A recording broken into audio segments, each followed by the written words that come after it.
बिन माँ के दो भाई दो बहन। ए माँ, उठ ना माँ, उठ ना माँ। विनोद भैया, माँ को उठने को बोलो ना। देखो, इंदर भैया कितना रो रहे हैं। बड़ा ही बुरा हुआ इन चारों भाई बहनों के साथ। एक इनकी माँ सीता ही तो थी, जो आज वो भी चली गई। इस दुनिया से अब बेचारे इन बिन माँ के बच्चों को कौन देखेगा।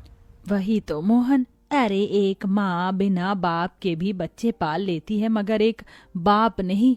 यूं तो ये दोनों भाई हैं, मगर हैं तो ये भी बच्चे। अब 10-12 बरस कोई उम्र थोड़ी है इनकी कमाने की। वहां खड़ा हर कोई उन बिन माँ के बच्चों को देखकर दुख जता रहा है। विनोद, इंदर, सुमन और राधा अपनी माँ की बेसुध पड़ी लाश को देखे जा रहे थे। सीता के पिता ने उसका हाथ रमेश जैसे गलत इंसान के हाथ में दे दिया।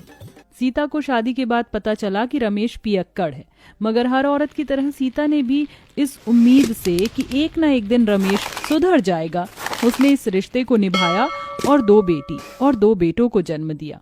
सारा जीवन दुख उठाकर उसने भरसक उन्हें पालने की जिम्मेदारी उठाई, मगर उसका कमजोर शरीर जरूरत से ज्यादा मेहनत करने की वजह से कई बीमारी में घिर गया और आज सीता इस दुनिया में नहीं रही। विनोद ने डबडबाई आंखों से अपनी माँ के शव को देखकर कहा, इंदर भाई, माँ का अंतिम संस्कार करना है। दोनों भाई अर्थी उठाए शमशान घाट लाकर अंतिम संस्कार करते हैं। ठंड इतनी भयंकर थी कि बेचारे उन बिन माँ के भाई बहनों का रोम रोम कांप उठा था। दुधमुही राधा चिता को जलता देख बस रोए जा रही थी।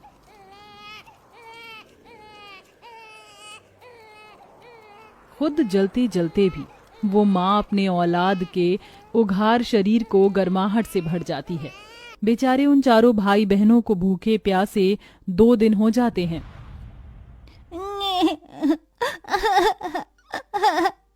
अले ले ले, चुप हो जा राधा, तू तो भैया की प्यारी बहन है ना। भैया, राधा को दूध पीना है, वो भूख से रो रही है। बस अब मैं मेरी दोनों बहनों को ऐसे भूखा नहीं देख सकता। इंदर, तू इनका ख्याल रखना, मैं खाना लेके आऊंगा। मैं भी आपके साथ चलूंगा भैया, हमारी दोनों बहनें हम दोनों भाइयों की जिम्मेदारी है। ये ले सुमन, राधा का ख्याल रखना। 2 साल की राधा को सुमन की गोद में देकर दोनों भाई उस ठंड के कहर में काम ढूंढने निकल जाते हैं। ओह भैया, यहाँ तो कितनी ठंड है और कोहरा भी, कुछ भी दिखाई नहीं दे रहा। हमें आगे चलना होगा। कुछ दूर आगे आकर वो कुछ लोगों को अनाज की बोरियां उतारते देखते हैं। चल भाई, वहाँ चलकर काम मांगते हैं। हाँ भैया। जरा जल्दी जल्दी बोरी उतारो। दोनों भाई रामनाथ के आगे हाथ जोड़कर खड़े हो जाते हैं। सेठ जी हमें भी काम दे दीजिए। मगर बच्चों, तुम तो अभी बहुत छोटे हो और ये बोरियां उतनी ही भारी हैं, उठा पाओगे तुम? तभी दोनों की आंखों के सामने अपनी बहनों का भूखा चेहरा आ जाता है। हाँ सेठ जी, हम उठा लेंगे, क्योंकि इस वक्त हमें अपनी दोनों बहनों के लिए खाना लेकर जाना है। रामनाथ दोनों को काम दे देता है। ठंड में बोझा ढोके खाना लिए वो घर जाते हैं और अपनी बहनों को पेट भर कर खिलाकर खुद भूखे सो जाते हैं। ऐसे ही 15 साल बीत जाते हैं।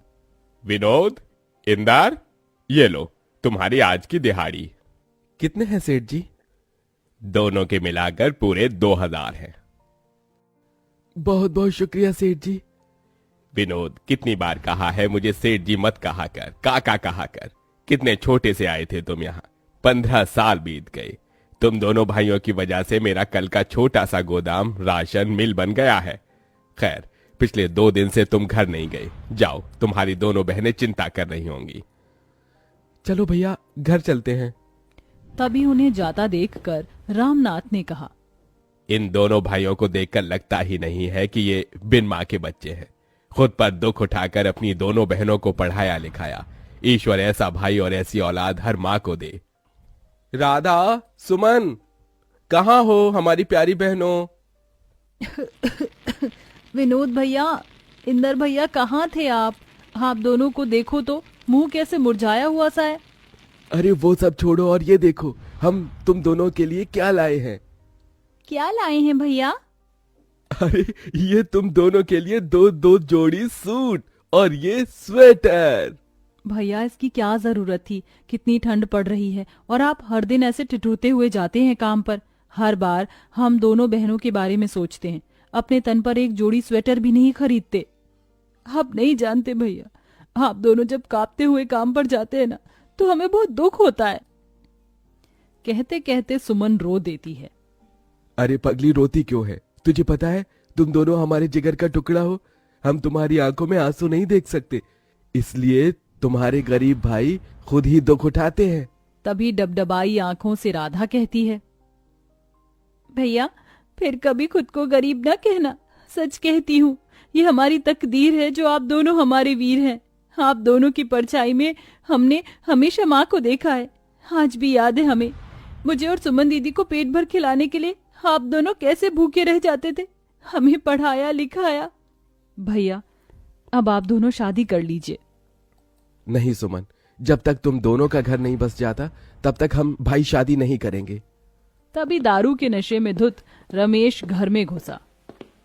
विनोद, चल मुझे पैसे दे, मुझे दारू पीना है। शर्म नहीं आती आपको? आपकी इसी दारू की आदत की वजह से हमारी माँ दुनिया से चली गई और हम बिन माँ के हो गए।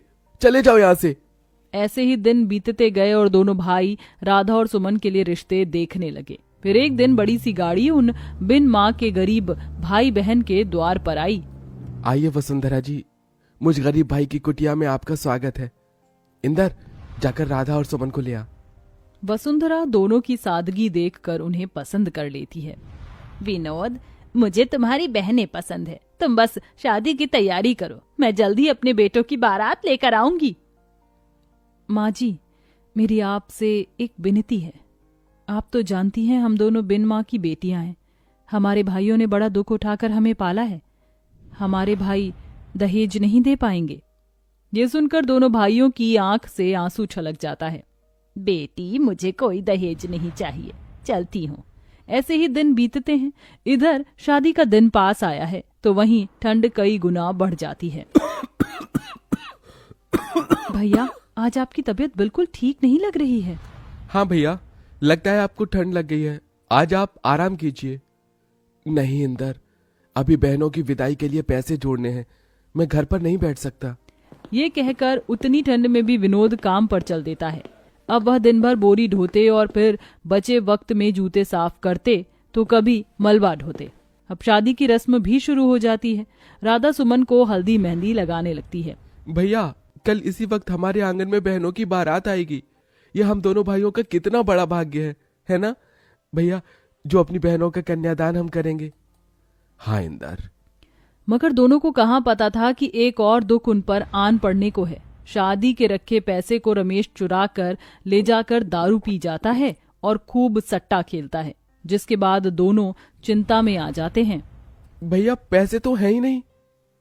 हे भगवान, कितनी मुश्किल से कर्ज उठाया था शादी के लिए, अब ऐन मौके पर कौन देगा ऐसे पैसे।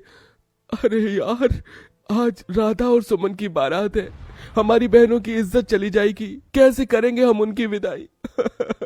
माँ, तेरे दोनों बेटे हार गए माँ। दरवाजे पर खड़ा रामनाथ ये सुन लेता है और फौरन पैसे मंगवा कर उन्हें दे देता है। विनोद, इंदर, ये लो और इसे अपनी बहनों का कन्यादान करो। बहुत बहुत शुक्रिया काका, आज आपने हमारी बहनों की विदाई रुकने से बचा लिया। जिसके बाद दोनों उनका कन्यादान करते हैं और शादी बड़े धूमधाम से वसुंधरा के बेटों से होती है, जिसे कि पूरा गांव देखता है। और विदा होते हुए सुमन दिल से रोते हुए कहती है, भैया, आपने हम दोनों के लिए माँ और पिता दोनों का फर्ज निभाया। जाते जाते इस बहन को एक खुशी और दे दो। बोल मेरी बहन। भैया, अब बस अपना घर बसा लो, हम दोनों आपका घर बसते देखना चाहती हैं। थोड़े ही दिनों बाद दोनों भाई भी शादी कर लेते हैं और चारों बहन भाई अपने अपने जीवन में खुशी को पाते हैं। कहते हैं इस दुनिया में माँ की जगह कोई नहीं ले सकता, मगर इंदर और विनोद जैसे भाई जिस भी गरीब बहन के भाग्य में हो तो माँ और पिता दोनों का रूप मिल जाता है।